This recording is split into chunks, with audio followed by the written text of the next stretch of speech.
que ha provocado mucha repercusión informativa, noticiosa y también en la ciudadanía. Doctor, muy buenas noches, gracias por acompañarnos, bienvenido. Gracias, Jimena, es un honor estar acá en el programa. Gracias, doctor. Permítame, por favor, juntos veamos cuando la alcaldesa del Alto, Soledad Chapetón, llevaba ante la Asamblea Legislativa Plurinacional esta propuesta de proyecto de ley de castración química a violadores de niños. La alcaldesa de la ciudad del Alto, Soledad Chapetón, presentó ante la Asamblea Plurinacional un proyecto para la modificación del Código Penal e incluir la castración química para violadores de niños, niñas y adolescentes, como así también duplicar las penas. Nosotros estamos solicitando de que la Cámara Legislativa, en su nivel de la Cámara de Senadores, debata esta modificación al Código Penal y que incorpore esta sanción de la castración química para violadores a menores de edad, particularmente niños y niñas. La propuesta viene que en este mismo acápite se pueda incluir y además la castración química, que creemos esta también va a... Bacano. Precisamente hablar de la castración química, hablar de esto, es un debate ya antiguo, es algo que se ha venido hablando hace tantos años.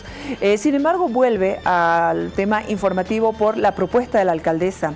Primero, doctor, permítame escuchar en qué consiste esa castración química, porque lo que pretenden es controlar los impulsos sexuales, inhibir la libido de una persona, evitando de esta manera que busque tener relaciones sexuales. ¿De eso se trata? Claro, el tema de la castración química creo que hay que entenderlo desde varios contextos. Una castración es un procedimiento, ya sea mecánico.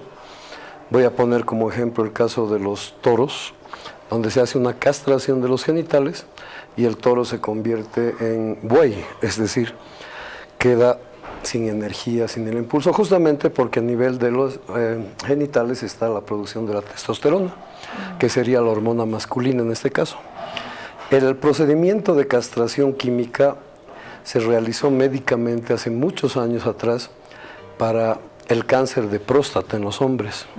Lo que sucede es que se sabe que el cáncer de próstata se produce y se va reproduciendo justamente porque la testosterona sube mucho. Entonces empezó a utilizar este procedimiento para controlar ese cáncer. Se lo sigue haciendo hasta el día de hoy, por supuesto. La idea es inhibir la producción de testosterona y de esta manera bajar el impulso sexual, la libido, etcétera, para que un hombre pues no pueda tener relaciones sexuales. Esa es la idea de la castración química. He escuchado que en algunos países sí se aplica, por ejemplo en Estados Unidos, que fue el primer país en aplicar la castración química, y se usa en los estados de California y Florida. Hay otros países, Polonia, también en el primer país en Europa, que incluso está incluido en su Código Penal, también en Rusia, el 2011. El último debate fue en Perú, claro, donde en mayo pasado no se aprobó la aplicación de la castración química para menores de 14 años. Claro, lo que sucede es que en esos países, en Indonesia también está aplicándose. La idea es utilizar este procedimiento para violadores de, por supuesto, menores de edad, que estarían entrando en una categoría como de pedófilos, digámoslo así. Justamente para tratar de impedir que vuelvan a tener estas conductas con los menores, que sería el objetivo, si se quiere, de esto. Lo que sucede, lastimosamente, es que el problema de un violador no es un problema genital, sí, es un problema mental, al 100%. Eso, explíquenos, por favor, ¿qué es lo que quiere hacer un violador? ¿Quiere hacer daño? Claro. Explíquenos, por favor, el perfil de un violador y si esta castración química va a calmar a un violador. Vamos por partes. Por un lado, una castración química en países como el nuestro es prácticamente inviable. ¿Por qué? Por el tema de la Constitución también. No solo por el tema legal, digamos, sino por el tema del procedimiento médico en sí. Para realizar este procedimiento se necesita colocar hormonas femeninas, normalmente se utiliza un derivado de la progesterona, mensualmente o cada 3 meses, de por vida, digámoslo así. Antiendogénico, creo que es. Claro, Ajá. que sería el inhibidor de la testosterona, antiandrogénico. Pero claro, es como estar colocando permanentemente esta sustancia a esa persona y tendría que ser de por vida. Claro, es interesante decirlo, pero en la práctica es muy difícil de hacer, ¿verdad? Si consideramos que en nuestros países ni siquiera podemos tener en prisión de manera permanente a estas personas, imaginarse tenerlos bajo estos procedimientos de manera permanente es muy difícil, muy difícil. El tema es que en realidad lo que está sucediendo es que estamos hablando de psicópatas, de sociópatas.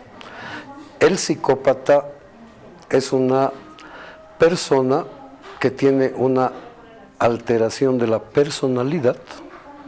Es imputable, Jimena. Todos los psicópatas son imputables. O sea, no pueden alegar demencia, si se quiere, para no recibir una culpa. Pero el sociópata, el psicópata, es como que está especializado. Hay psicópatas que son asesinos seriales, hay psicópatas que son traficantes de órganos, hay psicópatas que son abusadores de mujeres, hay psicópatas que son violadores de menores de edad, hay psicópatas políticos, es decir, hay muchos tipos de psicópatas. Pero el psicópata está produciendo ese mal, o sea, es una persona malvada, voy a utilizar ese término, desde la esfera mental. El psicópata considera que el otro ser humano no es un ser humano, es un objeto que está ahí para satisfacer lo que el psicópata desea satisfacer. En este caso, una satisfacción sexual, digamos. En el caso de un psicópata que vende droga a niños, el obtener dinero, pero no está viendo al niño como un ser humano, lo está viendo como un objeto. Por lo tanto, el tratamiento no va simplemente por la parte de una castración química, porque esa persona de todas maneras va a buscar hacer daño al menor. De otras formas, podría hacerlo psicológicamente, asesinándolo, etcétera, etcétera. Voy a ser más cruda, con un palo, claro, con un fierro, por supuesto, con un lápiz. O sea, el hecho es que quiere él hacer daño, y una castración química no va a evitar que él viole. No, de ninguna manera. Ahora, ¿no se entiende que en países, por ejemplo, citábamos Estados Unidos, el Reino Unido, España, Francia, Australia, Colombia, Argentina, apliquen la castración química cuando sabemos, es evidente, estudios demuestran que el violador siempre va a querer hacer daño y va a utilizar cualquier elemento? Tenemos que ingresar en el territorio de la sociología o de la psicología social para responder eso.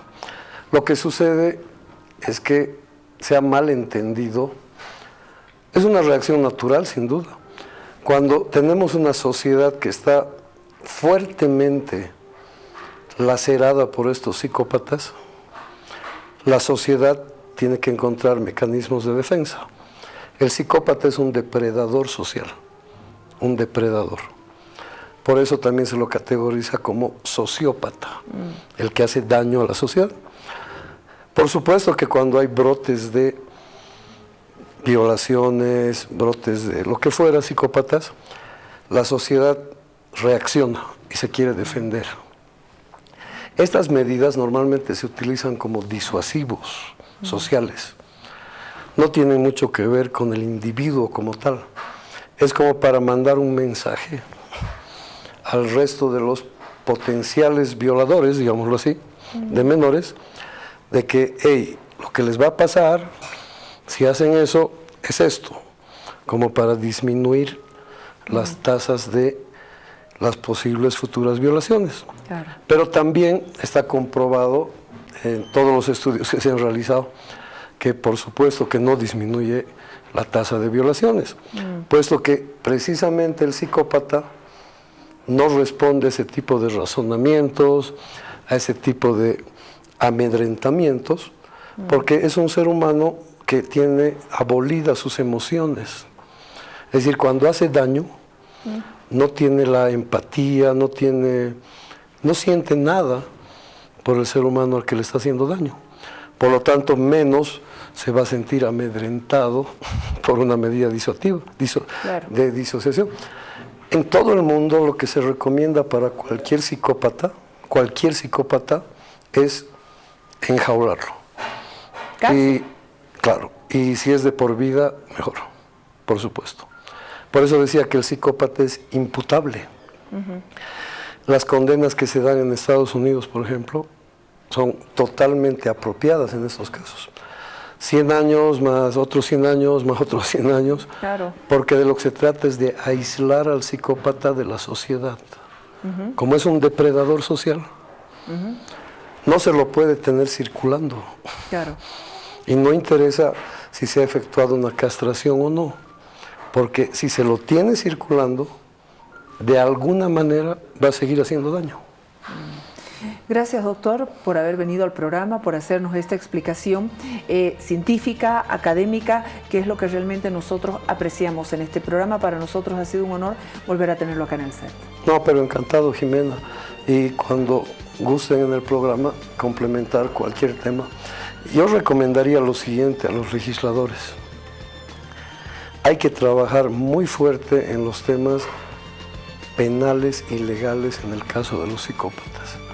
No va tanto por este tipo de reacciones, pero se puede aprovechar. Es decir, el momento social amerita no solo el debate, sino endurecer penas. Por ejemplo, una condena de 50 años, 60, cadena perpetua. Claro, sería más interesante la Constitución. Por supuesto, pero estos momentos se pueden dar pie a que eso suceda. Muchas gracias, doctor. Bueno, ¿por qué la alcaldesa del Alto llevó este proyecto de ley? ¿Saben por qué? Porque el 2017, solamente en la ciudad del Alto, se han reportado 1.824 casos de violaciones a niñitos y niñitas. Solamente en la ciudad del Alto. Vámonos a la pausa, por favor, señora productora. Enseguida regresamos agradeciendo nuevamente.